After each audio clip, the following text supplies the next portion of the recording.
கர்த்தருக்கு பிரியமானவர்களே, இயேசுவோட நிகழ்ச்சியில் 99ஆம் பாகத்தை சந்திப்பதில் மிகுந்த மகிழ்ச்சி அடைகிறேன். கர்த்தருடைய வார்த்தையை நாம் பார்த்தோம். மார்க் 4ஆம் அதிகாரம் 23ஆம் வசனம். கேட்கிறதுக்கு ஒருவன் காதுள்ளவனாயிருந்தால் கேட்க கடவன் என்றார்.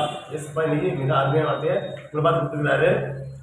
கேட்கிறதுக்கு ஒருவன் காது உள்ளவனாயிருந்தால் கேட்க கடவன் என்றார். அப்போ என்ன எல்லாத்துக்குமே காது இருக்குமே அப்படின்னு நினைக்கிறாங்க. அந்த காது இல்லை. அதாவது பார்த்தீங்கன்னா, கேட்கிறதுக்கு ஒருவன் காது உள்ளவனாக இருந்தால், ஏசப்பா வார்த்தையை கேட்கறதுக்கு கவனமாக இருந்தால், தயாராக இருந்தால், ஆர்வத்தோடு இருந்தால் அவன் கேட்க கடவுள்னு சொல்கிறான். அப்படி அது பார்த்தீங்கன்னா மார்க் 1ஆம் வசனம் பார்த்தீங்கன்னா 4ஆம் அதிகாரம் 1ஆம் வசனம் பார்த்தீங்கன்னா, அவர் மறுபடியும் கடலோரத்திலே போதகம் பண்ண தொடங்கினார். திரளான ஜனங்கள் அவர்களுக்கு கூடி வந்தபடியால் அவர் கடலிலே நின்ற ஒரு படவில் ஏறினார். அவர் ஜனங்கள் எல்லாரும் கடலில் நின்றார்கள். அப்போ ஒரு படகுல இருந்து ஏறி வந்திருக்காரு. ஜனங்கள் நிறைய பேர் இருக்கிறாங்க. ஏசப்பா வந்து தன்னிச்சையாக தெரியணுங்கிறக்காண்டி ஒரு படகுல ஏறி வந்திருக்காரு. ஆப்போசிட் நிறைய மக்கள் பார்த்துருக்கிறாங்க. அதுவே பார்த்தீங்கன்னா, அவர் அநேக விசேஷங்களை ஊமையாக அவர்களுக்கு போதித்தார்.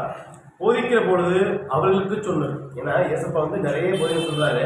அந்த போதனையில் ஏசப்பா ஒரு உண்மையை சொல்றாரு. அது என்னன்னு பார்க்கலாம் நம்ம. அதாவது கேளுங்கள், விதைக்கிறவன் ஒருவன் விதைக்க புறப்பட்டான். சரிங்களா? கேளுங்கள், விதைக்கிறவன் ஒரு கதை. ஏசப்பா வந்து ஒரு கதவா சொல்றாரு. கேளுங்கள், விதைக்கிறவன் ஒருவன் விதைக்க புறப்பட்டான். அவன் விதைக்கையில் சில விதை வழியருகே விழுந்து ஆகாயத்து பறவைகள் வந்து அதை பற்றித்து போட்டது.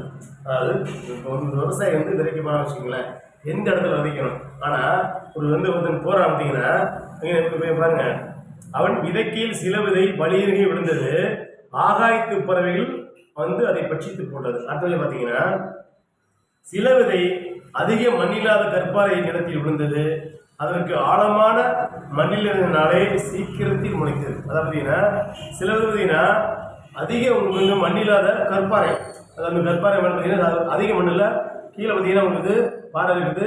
மண்ணுக்கும் பாறைக்கு எதுவும் கேப் கம்மியாக இருக்குது, அதனால் உடனே முளைக்குது. அடுத்தபடி பார்த்தீங்கன்னா, வெயில் ஏறின போதோ தீந்து போய் வேறு இல்லாமையால் உலர்ந்து போயிடுச்சு. அப்போ ஏன்னா கீழே வந்து என்ன இல்லை, மண் இல்லை, கீழே பாறை இருக்குது, கொஞ்சம் தான் மண் இருக்குது, டக்குன்னு முளைக்குது. ஆனால் கீழே வந்து என்னென்னா பாறை இருக்கிறனால அடிக்கிற வெயிலில் அது தீஞ்சு போயிடுச்சுன்னு பார்க்கணும். அடுத்தபடி பார்த்தீங்கன்னா, சில விதை முழு இடங்களில் விழுந்து முள் வளர்ந்து அது பலன் கொடாதபடி அதை நெருக்கி போட்டது. அப்போ சில விதை பார்த்தீங்கன்னா விழுந்துருக்குது, முளைக்குது, இங்கே முளைச்சிருக்கு, சுற்றில் நிறைய முள் புதர்கள் இருக்குது, செடிகள் இருக்குது, அது வளராதபடிக்கு நெருக்கி போட்டுன்னு சொல்லி போதும். அடுத்தபடி பார்த்தீங்கன்னா, சில விதை நல்ல நிலத்தில் விழுந்து ஓங்கி வருகிற பயிராகி ஒன்று 30, ஒன்று 60, ஒன்று 100 பலன் தந்தது. கேட்கிறவர்கள் காதுடன் கேட்கிறவன் என்று அவர்களுக்கு சொன்னார். அப்போ ஃபஸ்ட்டு சொன்னது பார்த்தீங்கன்னா, அதாவது கேளுங்கள், விதைக்கிறவன் விதைக்க புறப்பட்டான். அவன் விதைக்கையில் சில விதை வழியருகே விழுந்து ஆகாயத்து பறவைகள் வந்து அதை பட்சித்து போட்டதுன்னு பார்த்தீங்கன்னா, அதுலேயே வசனத்தில் தெளிவாக சொல்லியிருக்காரு. பார்த்தீங்கன்னா மார்க் 4ஆம் அதிகாரம் 15ஆம் வசனத்தில், வசனத்தை கேட்ட உடனே சாத்தான் வந்து அவர்கள் இருதயங்களில் விதைக்கப்பட்ட வசனத்தை எடுத்து போடுகிறான். இவர்களே வசனம் விதைக்கப்படுகிற வழியர்கானவங்க போட்டிருக்கு. அதாவது பார்த்தீங்கன்னா, ஏசப்பா வந்து வசனத்தை கேட்குறீங்க, ஆனால் கேட்டு இதயத்தில் நீங்கள் வந்து வச்சோன்னா சாத்தா வந்து அதை எடுத்து போடுறான். அப்போ நீங்கள் சாத்தா வந்து எடுத்து போடுறான்னா அந்த வசனத்தை கேட்டு நீங்கள் அதை நீங்கள் ஃபாலோ பண்ணாமல் ஏதோ கேட்டோம் வந்தோமா, சபைக்கு போகிறீங்க, சர்ச்சைக்கு போகிறீங்க, சபையில் அந்த வசனத்தை கேட்குறீங்க, சார் இந்த பாஸ்ட் நீங்கள் என்னமா பிரசங்கம் பண்ணாரு, சூப்பராக பிரசங்கம் பண்ணாரு சொல்கிறீங்க. ஆனால் வெளியே இருந்த உலக காரியத்தை பார்த்துட்டு என்ன பேசினாரு மைண்டில் இருக்குது. அப்போ நீங்கள் உலக காரியத்தில் போடும்போது சாத்தா வந்து இந்த வசனத்தை எடுத்து போடுகிறான்னு நம்ம பார்க்கணும். அடுத்தபடியாக பார்த்தீங்கன்னா, அப்படியே வசனத்தை கேட்டவுடனே அதை சந்தோஷத்தோடு ஏற்றுக்கொண்டு தங்களுக்குள்ளே வேறு கொள்ளாதபடியால் கொஞ்ச காலம் மாத்திரம் நினைத்திருக்கிறார்கள். வசனத்தின் நிமித்தம் உபத்திரமும் துன்பமும் உண்டான உடனே இடலறிகிறார்கள். இவர்கள் கற்பார் இனத்தில் விதைக்கப்பட்டவர்கள். அதாவது பார்த்தீங்கன்னா, சில விதை பார்த்தோம். நம்ம மார்க் வந்து 5ஆம் வசனத்தில் பார்த்தோம், நம்ம 4ஆம் அதிகாரம் 5ஆம் வசனத்தில் பார்த்தோம். சில விதை அதிக மண்ணில்லாத கற்பாறை நிலத்தில் விழுந்தது, அதற்கு ஆழமான மண்ணில்லாதனாலும் சீக்கிரத்தில் முளைத்தது. அதைத்தான் நம்ம எதிர்பார்க்குறோம். கேட்டீங்கன்னா, மார்க் 4ஆம் அதிகாரம் 16 வசனத்தில் 17 பார்க்குறோம் நம்ம. அப்படியே வசனத்தை கேட்டவுடனே அதை சந்தோஷத்தோடு ஏற்றுக்கொண்டும் தங்களுக்குள்ளே வேறு கொள்ளாதபடியால் கொஞ்ச காலம் மாத்திரம், அதாவது முளைக்கும் ஆனால் ரொம்ப நிலைக்காது, கொஞ்ச காலம் மாத்திரம் நிலைத்திருக்கிறார்கள். வசனத்தின் நிமித்தம் உபத்திரமும் துன்பமும் உண்டான உடனே இடலைகள். இவர்கள் கர்ப்பத்தில் விதைக்கப்பட்டவர்கள். அப்படின்னா வசந்தபடியே உள்வாங்கிறாங்க, சந்தோஷமா இருக்கிறாங்க. ஆனால் அவங்க துன்பம் வரும்போது என்ன செய்கிறாங்கன்னா அது வந்து விலகி போயிடுறாங்க. அதை வந்து கஷ்டமாக இருக்கா, இப்போ நமக்கு ஆகாதுன்னு விலகி போயிடுறாங்க. இதைத்தான் வந்து கற்பாறையில் மணல் பகுதி கம்மியாக இருக்கிற இடத்துல குறைக்கப்பட்டவர்கள் பார்க்குறோம் நம்ம. அடுத்தது பார்த்தீங்கன்னா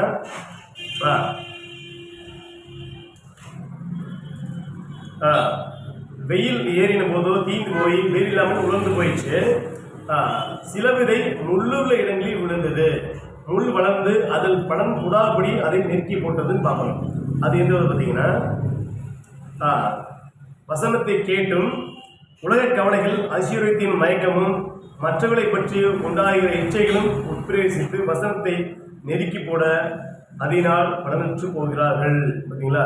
அதாவது இன்னொரு கதை வந்து எங்கே முளைக்குது, ஒரு நிறைய வந்து முள்புதருக்கு நிறைய செடிகள் இருக்குது, அதில் முளைச்சி வருது. ஆனால் நிறைய செடி இருக்கனால அது நெருக்கி போடுறதுனால அது வளர முடியல.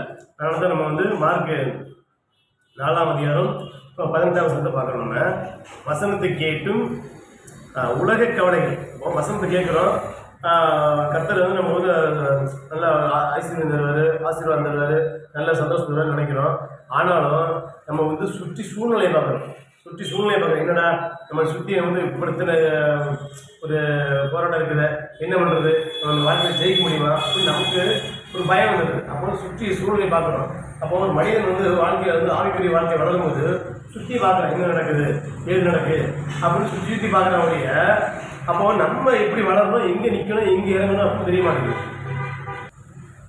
அதான் பார்த்தீங்கன்னா சிம்பிளாக சொல்கிற மாதிரி இருந்துச்சுன்னா வசனத்தை கேட்குறாங்க.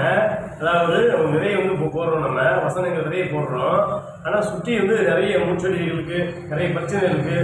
ஸோ நிறைய சூழ்நிலை பார்த்து நம்ம வந்து அதில் வந்து பண்ண முடியாமல் நம்ம வந்து வந்துடுறோம். அடுத்தது பார்த்தீங்கன்னா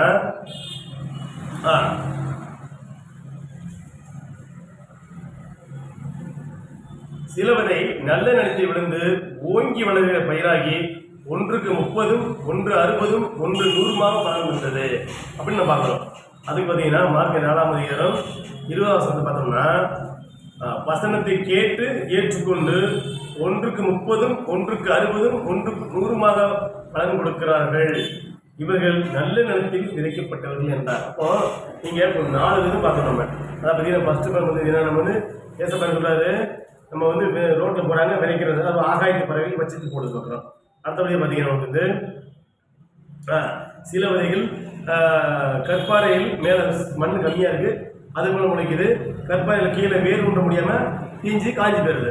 அடுத்தபடி பார்த்தீங்கன்னா சில விதைகள் வந்து சில விதைகள் உச்சரியில் வருது, சுற்றி இன்னும் நிறைய சூழ்நிலைகள் போராட்டங்கள் இருக்கிறனால அதனால் வளர முடியல, அது வந்து அப்படியே படங்கிச்சு போயிடுது. அடுத்தபடி பார்த்தீங்கன்னா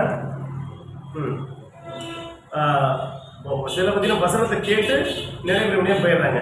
அடுத்து பார்த்தீங்கன்னா 4ஆவது பார்த்தீங்கன்னா சில விதை நல்ல நிலத்தில் விடுது. நல்ல நிலத்தில் விடுனா ஏசப்பா வந்து உங்கள் மனசில் வந்து நல்ல விதை விதைக்கும் போது நீங்கள் அதை ஏற்றுக்கொண்டு நீங்கள் சூழ்நிலை பார்க்கக்கூடாது. நீங்கள் வந்து நல்ல நிலத்தில் அப்படின்னா கற்பாறை கிடையாது, நல்ல நிலத்தில் நீங்கள் நல்ல நிலம் எது உங்கள் மனசு தான் நல்ல நிலம். அப்போ நீங்கள் நல்ல மனசில் நீங்கள் ஏசப்பாவதைய நல்ல வசனத்தை ஏற்றுக்கொண்டு நடக்கும்போது அது எப்படி பலன் கொடுக்க பாருங்க. வசனத்தை கேட்டு ஏற்றுக்கொண்டு ஒன்றுக்கு 30, ஒன்று 60, ஒன்று 100 பலன் கொடுக்கிறார்கள். இவர்களே நல்ல நிலத்தில் விதைக்கப்பட்டவர்கள் என்றார்.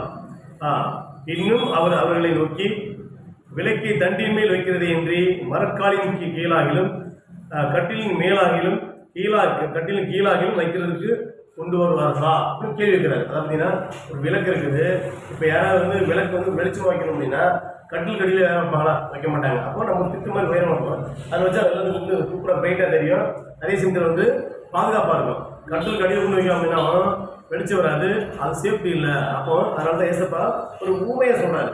அப்போ நீங்கள் நல்ல விதை வச்சிருக்கீங்க, நிறைய வசனம் வச்சிருக்கீங்க, ஏசப்பா நிறைய வசனம் தராரு.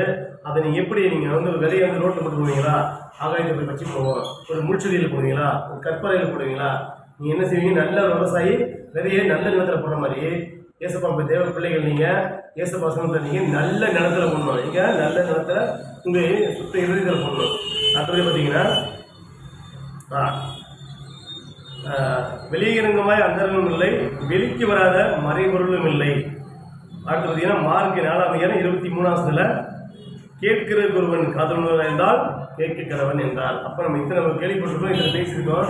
இது எல்லாத்தையுமே ஏசப்பா சொல்றாரு, கேட்கிறவருக்கு காதலன் என்றால் கேட்க கடவன். அப்படின்னா ஏசப்பா வசனத்தின்படி நீங்கள் நடந்தா ஏசப்பா அவங்களே ஆசீர்வதிப்பாரு.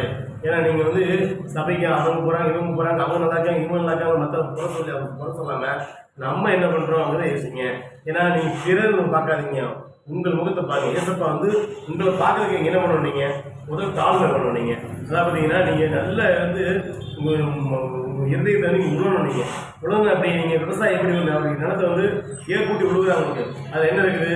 தேவையில்லாத முச்செடி இருக்குது, தேவையில்லாத பாறைகள் இருக்குது, தேவையில்லாத பார்த்தீங்கன்னா வந்து அஸ்தமான எடுத்து நீக்கிட்டு அது நல்ல நிலத்தில் விதைப்படும் போது நல்லா வளர்ந்து அது வந்து அநேக பழங்கள் கொடுக்குது. அதே மாதிரி உங்களுக்கு இதயத்தில் ஏசப்பாட்டை நீ கேட்டு வசனத்தை பெற்று ஆலயத்துக்கு போகிறீங்க, வசனத்தை கேட்குறீங்க, போதனை கேட்குறீங்க, எல்லாத்தையும் கேட்டு நீங்கள் நல்ல நிலத்தில் நீங்கள் போயிடும்போது அது அநேக பிரகாசம் பண்ணீங்க. அதனால் தேவ பிள்ளைகள் நீங்கள் அநேக பேருக்கு ஏசப்பாவை ஊழித்து சொல்லுவீங்க. இப்போ ஒரு தானியம் இருக்குது, 1 மணி போடுறீங்க, அது கதிரில் வந்து 1 மணியாக இருக்குது, அதில் 1000 மணி இருக்குது. அப்போ சாதாரண ஒரு விதைக்கே அப்படின்னா விதையாக்கக்கூடிய நீங்கள் எந்த அளவுக்கு பலன் கர்த்தர் ஏசப்பா அவங்க விரும்பாரு. அதனால் நீங்கள் நிறைய வசனத்தில் நீங்கள் உள்வாங்கி நல்ல நிலத்தில் நீங்கள் வந்து விதைச்சி அநேகமாக பலன் கொடுங்க. கர்த்தர் உங்களை ஆசீர்வதிப்பாராக. ஆமென்.